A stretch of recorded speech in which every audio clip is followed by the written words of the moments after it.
In today's video, I'm going to teach you how to find item expiry date in Excel. We'll be using a simple Excel formula to calculate an item's expiry date based on its manufacturing date and its shelf life in months.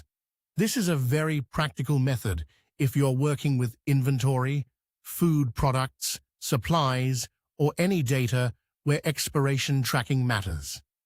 First, open Microsoft Excel. Once Excel is open, create a simple table with 4 columns. Item, manufacturing date, shelf life in months, and expiry date. Then enter the sample data into cells A1 through D5. For the sample entries, use milk with a manufacturing date of 1/15/2026 and a shelf life of 6 months. On the next row, enter juice with a manufacturing date of 3/10/2026 and a shelf life of 12 months. Then add yogurt with a manufacturing date of 5/5/2026 and a shelf life of 3 months. Finally, enter cereal with a manufacturing date of 7/20/2026 and a shelf life of 18 months. Now that the data is in place, click on cell D2. This is where we'll calculate the expiry date for the first item. In that cell, type the formula equals eDate, open parenthesis, B2, comma, C2, close parenthesis. The formula should look like this: equals eDate, open bracket, B2, comma, C2, close bracket. Here's what that formula does.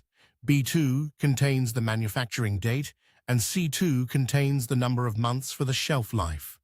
The eDate function tells Excel to add that number of months to the original date and return the expiry date automatically.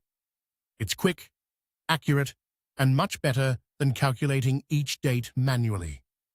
After entering the formula, press Enter. Excel will immediately show the expiry date for the first item. Next, use the fill handle, which is the small square at the bottom right corner of the selected cell, and drag it down through the remaining rows. This copies the formula and calculates the expiry date for each item in the list.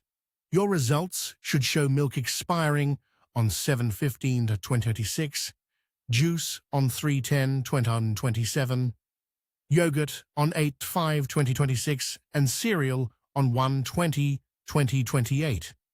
One helpful tip before you finish: if your shelf life is measured in days instead of months, you don't need the eDate function. In that case, you can simply use a formula like equals B2 plus C2, as long as C2 contains the number of days until expiration. And that's how to find item expiry date in Excel quickly and efficiently.